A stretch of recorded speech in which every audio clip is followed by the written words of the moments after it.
from Michael Jackson.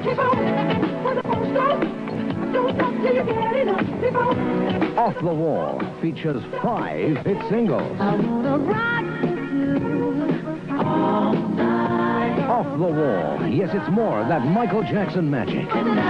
Off the Wall, another thriller from Michael Jackson. Michael Jackson's Off the Wall marked his first major step toward becoming a solo star. The album blended pop, R&B, disco, funk, and soft rock, showcasing Michael's transition from his Motown roots to a more mature, versatile sound. Despite being released at the height of the Disco Sucks movement, the album would go on to sell more than 20 million copies worldwide and earning Michael his first Grammy as a solo artist.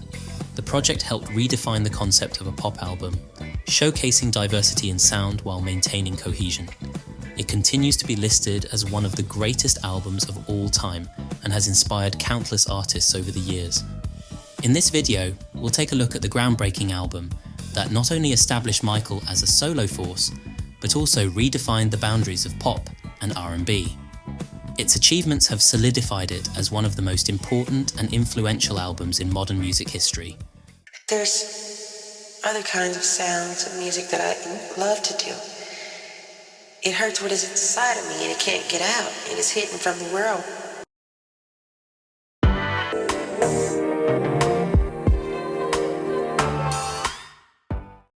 Love music. Dive deeper into the stories behind the hits and hidden gems and explore the eras that have defined some of your favourite artists. Subscribe now and never miss a beat. Hit that bell icon so you're always the first to know when I drop new content. Now back to the video. You make me feel like that.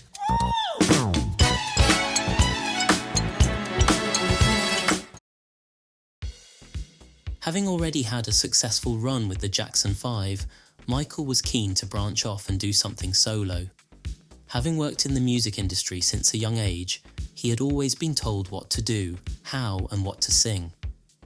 As he approached his late teens, he wanted to take more creative control and really express himself through his music. Whilst working on the musical The Wiz, Michael was introduced to Quincy Jones, who at the time was arranging the musical scores for the movie. When Michael initially began working on his solo project, he was uncertain about the final direction, but was clear that he did not want it to resemble anything that the Jacksons had previously recorded. One thing, however, was clear: he wanted more creative freedom, something he hadn't fully experienced on earlier projects, and his father Joe approved of the endeavour as long as it didn't interfere with the group's commitments. Despite being in his early 20s at the time, Michael was still often viewed as childlike, mainly due to his upbringing, public image and career trajectory. Having gained fame at an incredibly young age, he had been introduced to the world as a precocious, charismatic child star. His image as Little Michael, the adorable boy with the golden voice, was deeply ingrained in the public consciousness. His lack of traditional schooling, friendships and playtime perpetuated the perception that he remained youthful even as he grew older. It didn't help that the media and fans often failed to see Michael as a young adult because his life and career had been so tightly controlled by his family and management. Much of the early music with the Jackson 5 centered on themes of innocent love and childhood joy, reinforcing his image as a young, wholesome figure, and the entertainment industry often leaned into the child star narrative, which overshadowed his artistic growth and maturity. The project, which would become Off the Wall, was a pivotal moment where Michael was able to break away from these perceptions. He wanted an album that showcased a more sophisticated sound, with themes of independence as he transitioned into adulthood, both artistically and personally. Albums from artists transitioning from child to adult stars are crucial because it serves as a defining moment in their career, allowing them to establish their identity, credibility, and longevity in the industry. These albums often mark a shift in their image and sound, signaling to fans and the industry that they've grown beyond their childhood persona. The album often balances exploring more mature themes and genres, appealing to a broader audience while retaining their existing fan base. Transitional albums give artists the opportunity to exercise greater creative control and showcase their individuality, proving they're more than just products of a machine or a group.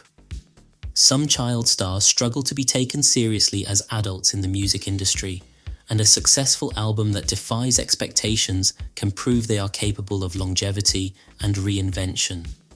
During the 70s, Michael was also beginning to explore city nightlife, particularly in New York, where he enjoyed spending time at Studio 54. It's likely much of the inspiration for the album came from the feelings Michael experienced whilst out in clubs wanting to let loose and be more carefree. Perhaps you've heard the name Studio 54. It attracts the rich and the famous, the glamorous and the powerful. They come to this disco palace in New York City just about any night of the week.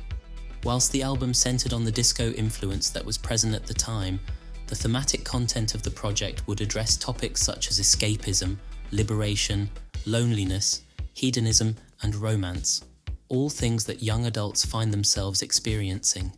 Whilst Quincy Jones had agreed to sign on to produce the album, Michael's label Epic Records was initially hesitant to have Quincy on board for several reasons, tied to Jones's reputation, experience, and the commercial expectations for the project. At the time, Quincy was primarily known as a jazz musician and film composer, not as a producer of contemporary pop or R&B hits. The label were unsure if Jones could effectively craft a commercially viable pop album that would resonate with a wide audience. I don't think that it's possible to sit down and try to intellectualize and theorize about how you can make a record that can appeal to many people. The people in this room, it's very difficult to try to make a record that everybody in this room would like. Epic quite rightly viewed the album as a pivotal, career-defining moment for the singer and wanted to ensure it was handled by someone with a proven track record in mainstream production. Maurice White, Kenny Gambler, and Leon Huff were all suggested as alternatives that Michael should consider working with, and who had a history of delivering chart-topping hits in the late 1970s. Michael came back all teary-eyed one day and said, people at Epic don't want to use you. They said, you're too jazzy, you don't understand this kind of music. But they don't know. These guys don't know. The A&R men, they don't know. Despite Epic's initial reluctance, Michael insisted on working with Quincy because he admired his expertise and felt Jones could help him craft a groundbreaking sound, making it stand out against his contemporaries. Recording began in December 1978, and the album began taking shape after a number of key figures were brought in to support the project. These included Rod Temperton from the group Heatwave, who would contribute to 3 tracks. Louis Johnson from the group, the Brothers Johnson, would also contribute playing bass on the song Get on the Floor. A cover of the song Girlfriend from the English rock band Wings was also featured on the album. Jackson stated in interviews that he was a fan of the Beatles, and the chance to record a McCartney original helped to inspire his next project. When Quincy heard the song, he immediately suggested it as a possible track for Jackson to use for the album.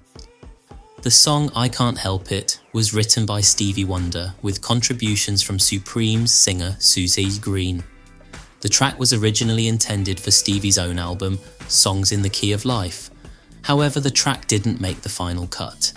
A cassette containing a copy of the song was passed to Michael by a mutual friend, leading him to incorporate it into Off the Wall. The track is one of the standouts on the album, notable for its quiet storm style, a genre that emerged in the 1970s, blending smooth R&B, jazz, and soul to create a mellow, romantic, and atmospheric sound. It carries an ambient and almost jazzy feel, underpinned by a warm bass line and nocturnal, seductive tones. Its sound is both tender and somber, embodying the introspective mood characteristic of the quiet storm style. Tom Baylor also wrote the song She's Out of My Life, a song which was originally intended for Frank Sinatra. The track, which was a deeply emotive ballad, would allow Michael to be taken seriously as an artist able to convey heartfelt emotion through his music. The result of the varied talents that contributed to the album is a record that has 2 very distinct sides in tone and style, yet they maintain a cohesive flow that reflects the album's overall theme of liberation, joy, and introspection. This balance highlights Michael's versatility as an artist, while showcasing Quincy's ability to craft a unified yet dynamic listening experience.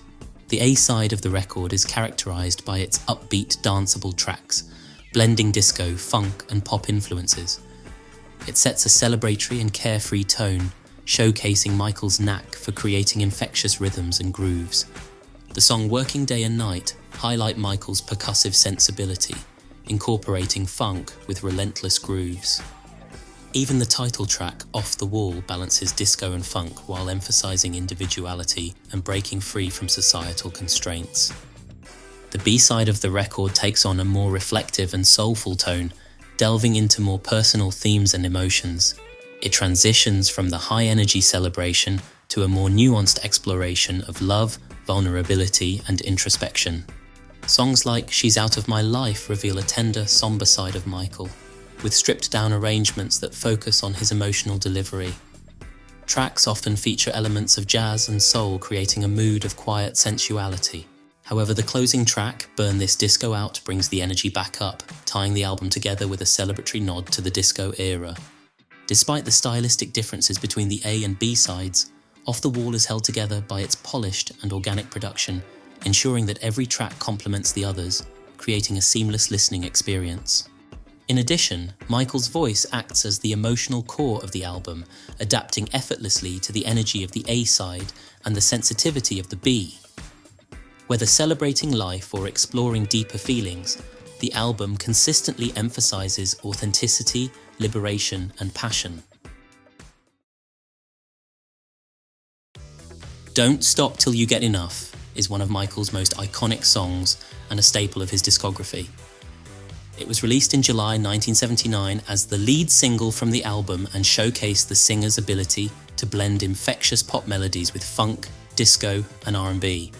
The track is widely recognized as a disco funk masterpiece due to its innovative production driven by a tight rhythm section and lush multi-layered arrangements. Spanning just over 6 minutes, it showcases Jackson's artistic evolution. Notably, the song introduced his use of falsetto vocals and vocal hiccups, techniques that would go on to become defining elements of his signature style. The song's bass line is one of its defining features, which opens the song, funky, syncopated, and prominent in the mix. It propels the song forward and forms the foundation for the entire track. The lush string sections add a touch of glamour and grandeur, blending seamlessly with the funk-driven rhythm section. The horns bring a dynamic, almost celebratory feel to the song, adding layers of energy and excitement. The song also incorporates electronic elements, including synthesizer pads and effects that give it a futuristic and spacey feel, aligning with the disco era's penchant for incorporating electronic sounds into pop music. Thematically, the song conveys feelings of passion, desire, and liberation, with lyrics focusing on the intoxicating nature of love and the thrill of pursuing what you want without restraint. Even the phrase, "Don't stop till you get enough," can be interpreted as a declaration of living life to the fullest and not holding back from the things that make you feel alive, especially in terms of love and personal expression. The energy and freedom in the song mirror Michael's own artistic transition. As he was breaking free from his family's control and redefining himself as a solo artist, the song became both a personal declaration and a universal anthem for self-expression and joy. The music video is a simple yet iconic visual representation of Jackson's artistic transition and the disco funk era. Directed by Nick Saxton, the video relied on creative visual effects rather than elaborate storytelling or choreography. Released in 1979, a few years before music videos became a dominant promotional tool in the music industry, this was an era when music videos were not yet standard or widely utilized, as MTV, the platform that revolutionized the medium, would not launch until 1981. At the time, videos like this were often referred to as promotional films or clips, used primarily for television appearances or to accompany a single's release. While they were not as elaborate or narrative-driven as the music videos of the 80s, they served a similar purpose: to visually market a song and showcase the artist's performance. The iconic video features Michael against a series of vibrant, colourful backgrounds, including glowing geometric shapes, shimmering stars, and abstract patterns. The minimalist approach keeps the focus on Michael's presence and charisma throughout the video. Michael wears a black tuxedo with a bow tie, adding a sense of elegance and sophistication that contrasts with the playful and dynamic energy of the video. The visual uses green screen technology to create floating, kaleidoscopic effects which were innovative at the time.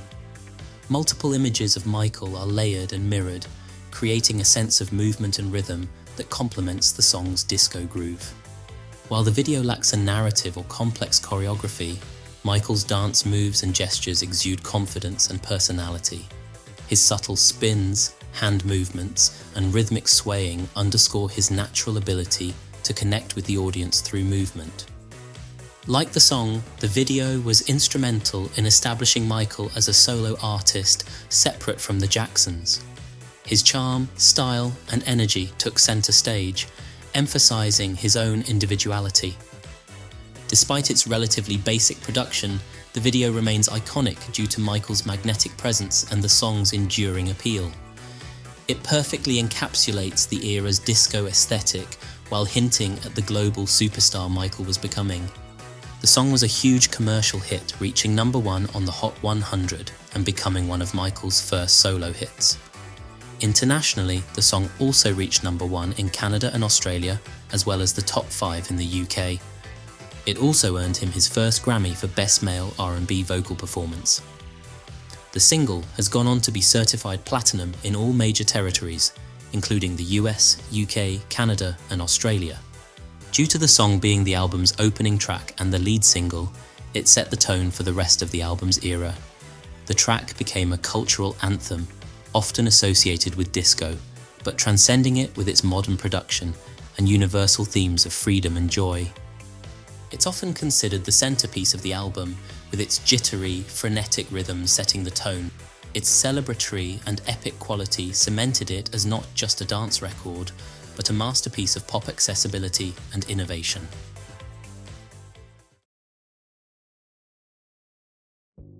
Given the success of the lead single, Michael and his label were keen to keep the momentum of the era going.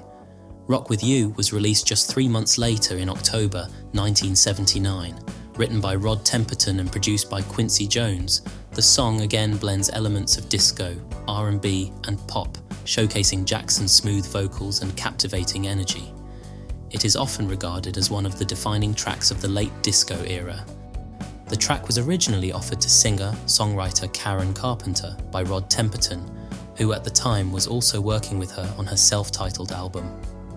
Karen initially considered the track but turned it down due to it being too upbeat.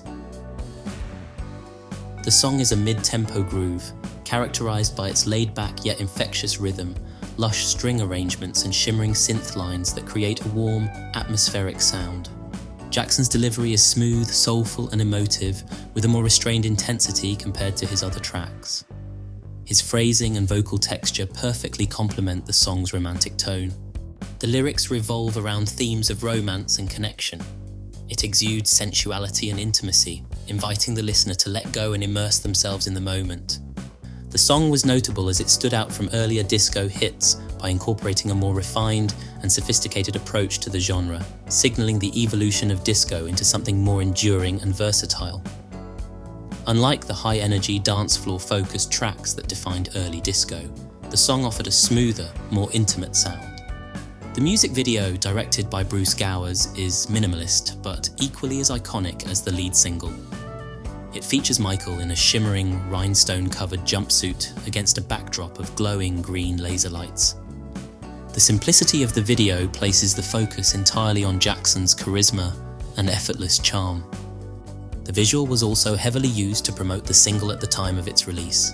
This release continued Jackson's solo commercial success. The song reached #1 on the Hot 100 in January 1980 and stayed at the top for 4 consecutive weeks. Rock With You became one of the last major disco hits to dominate the charts, before a shift occurred in the industry toward the pop and R&B styles that would define the 80s. Internationally, the song performed well. It peaked at #7 in the UK, as well as charting in Australia, Canada, and parts of Europe.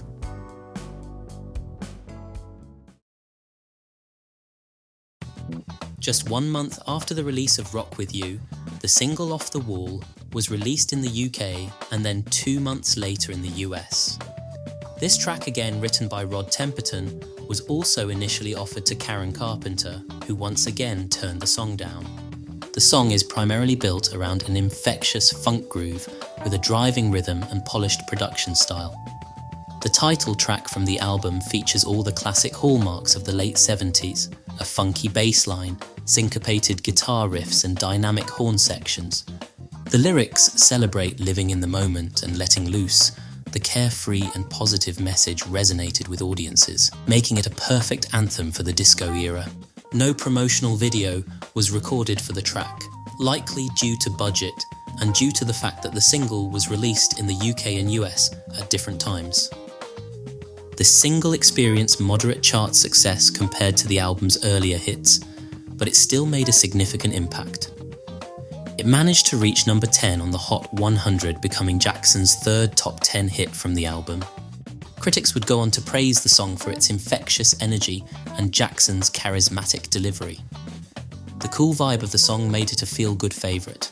Many noted its ability to balance sophisticated production with a raw, juxtaposing groove, a hallmark of Off the Wall's overall sound. It has remained a fan favourite from the era, and is often celebrated as a defining track of Jackson's early solo career.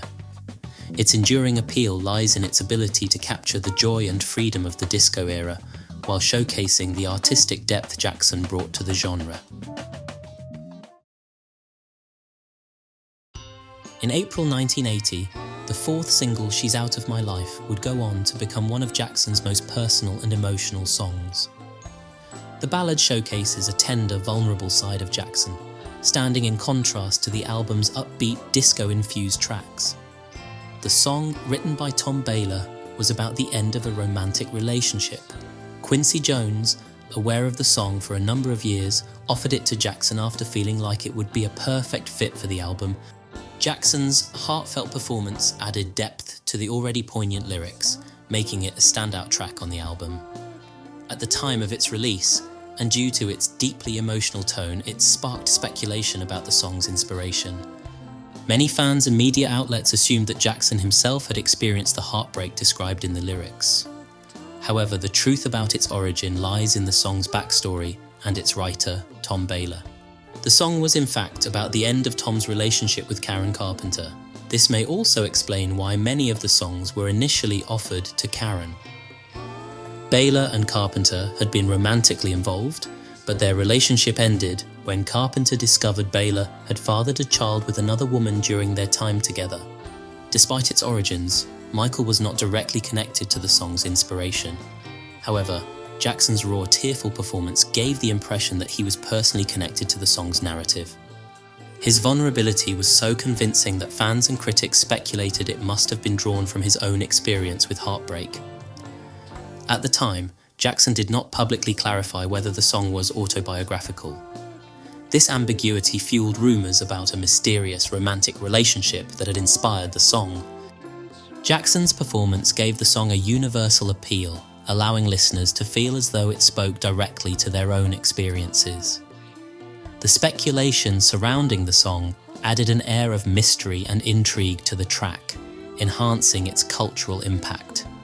It also showcased Jackson's ability as an artist capable of making deeply personal connections with his audience, even when the material was not about his own personal experiences. It features a simple arrangement of an acoustic guitar, strings, and subtle instrumentation that help to emphasize the raw emotion of Jackson's voice.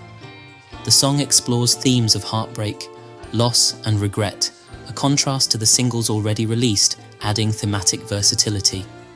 The visual is a minimalistic yet emotionally charged that perfectly complements the song's themes. Directed by Bruce Gowers, the video relies heavily on Jackson's performance to convey the song's message, avoiding elaborate sets or effects in favor of simplicity and intimacy. The camera stays close to Jackson, focusing on his face and body language.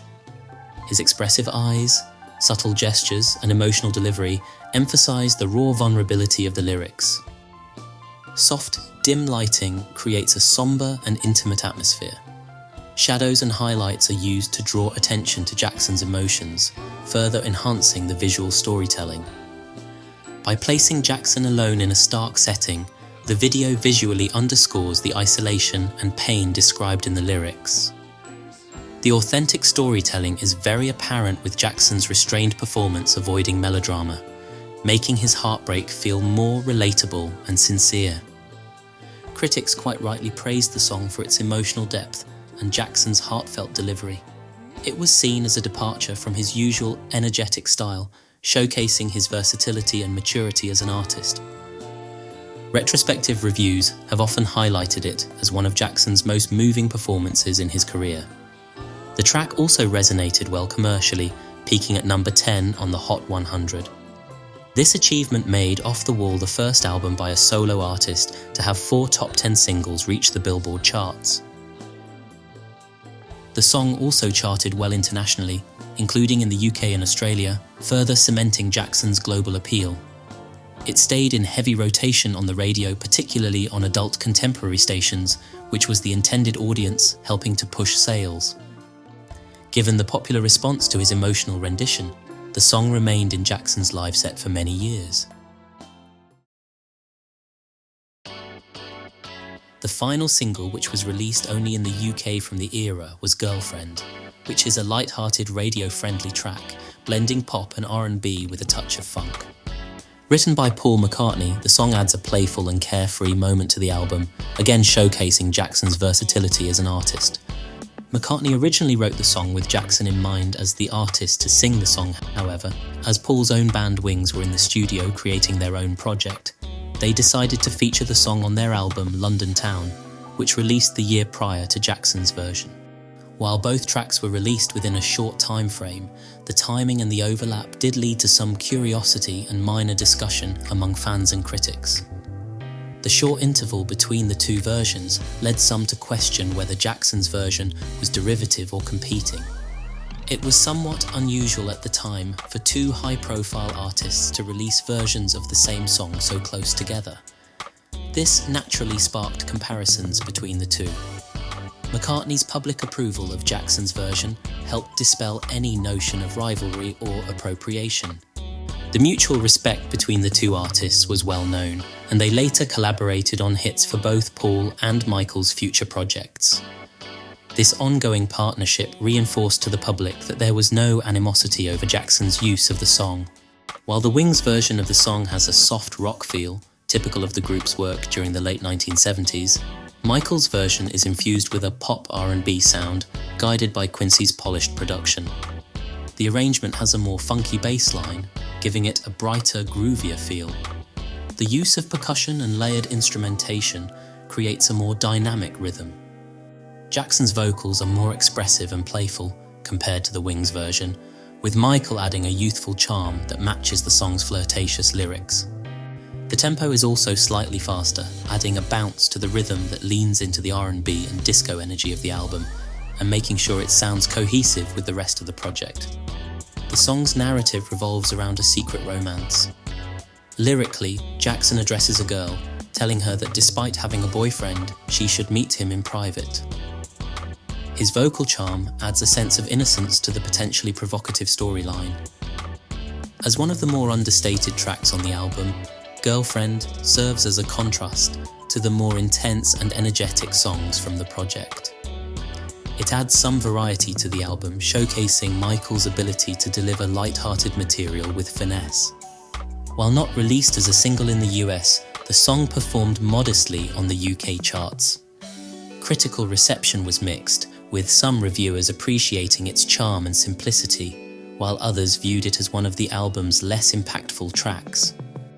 While fans of both artists debated which version was superior, the overall reception to Jackson's version leaned positively. Many appreciated its interpretation as a fresh and modern take on the song, aligning with the vibrant sound from Off the Wall. The fact that McCartney had written the track specifically with Jackson in mind further legitimized his version.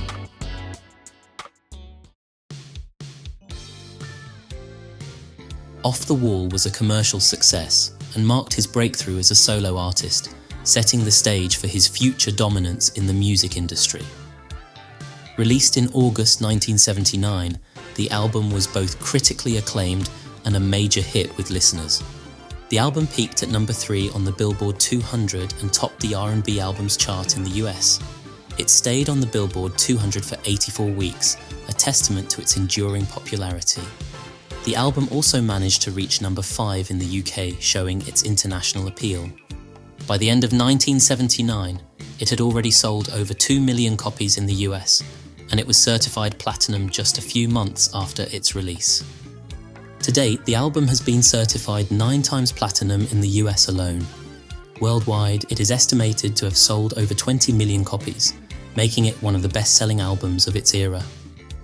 The album's sales were remarkable for its time when physical media was the only available way to purchase music, setting a new standard for commercial performance in R&B and pop music. Interestingly, Jackson also released this album at the height of the controversial Disco Sucks movement. This movement emerged in the late 1970s as a backlash against the dominance of disco music in pop culture. Disco sucks! Disco sucks! Disco sucks! July 12th, 1979. A twilight doubleheader at Comiskey Park. The White Sox versus the Tigers. Between games, 24-year-old Steve Dahl, popular disc jockey for Chicago rock station Loop 98, would take the field at the head of his so-called anti-disco army to blow up thousands of disco records. Every day I would play a disco record and drag the needle across it, and scratch it and then blow it up. But I tapped into something. There's an undercurrent of hatred for disco. In a few minutes, we're going to attempt the world's largest disco demolition. Admission that night was less than $1. I mean, there was a flash and a stream of rock albums. Like, everybody just was stunned. Center Field disappeared. I mean, there was a crater in Center Field. It was unbelievable. With the crate and its contents in shards on the outfield grass, Dahl enjoyed a victory lap of sorts and left the field. Shock DJ Steve Dahl in Chicago gathered a lot of people together at Comiskey Park in Chicago to burn disco records, which was a really, I think, implicitly racist and kind of homophobic movement. People wanted to shift the dial of popular music back to where they felt comfortable, right? Which was not Black, not gay, not Latino. While the movement highlighted genuine fatigue with disco's overexposure, its undercurrents of racism, sexism, and homophobia remained points of discussion. Off the Wall succeeded in the midst of this movement because it was not only rooted in disco, but also transcended the genre, offering a fresh and sophisticated take on the popular sound while blending it seamlessly with other genres. This ability to stand apart from pure disco, while embracing its rhythmic and dance floor-ready elements, made the album a landmark release that defied the backlash and solidified its importance in music history.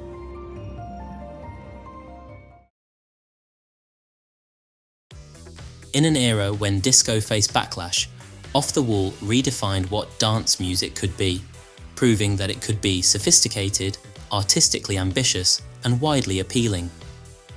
The album helped rehabilitate the image of disco-influenced music, demonstrating its potential for depth and innovation.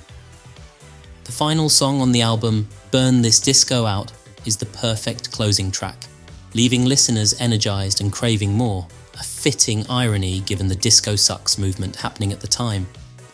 Michael used this album to embrace its infectious grooves and elevate the genre, turning it into something timeless. For many, it's impossible to play Off the Wall just once, a true testament to its flawless production, tight pacing, and irresistible charm.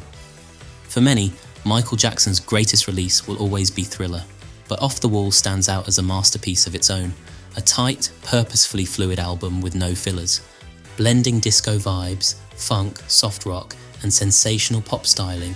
Off the Wall is not only one of Jackson's finest works, but also one of the best albums of the 1970s. While Jackson's earlier solo Motown releases were enjoyable, they lacked his personal touch, positioning him primarily as a performer of others' songs. With Off the Wall, however, Jackson began to shape his own artistic identity. Off the Wall laid the groundwork for the pop music revolution of the 1980s, with Jackson at its center. The album was the foundation for Michael's adult career and shaped pop music into the 80s and 90s by revolutionizing the genre, It proved that crossover success was possible without compromising artistic integrity, breaking racial barriers in the music industry. The album's emphasis on top-tier production, innovative arrangements, and emotionally resonant performances became the blueprint for modern pop music.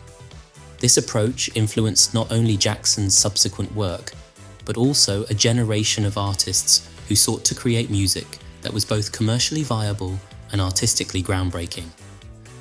There are great albums, and then there's Off the Wall. The iconic Thriller cemented Jackson's superstardom, but Off the Wall remains his most musical release. It's fun yet layered with serious elements, delivering an addictive experience that isn't just heard, it's felt.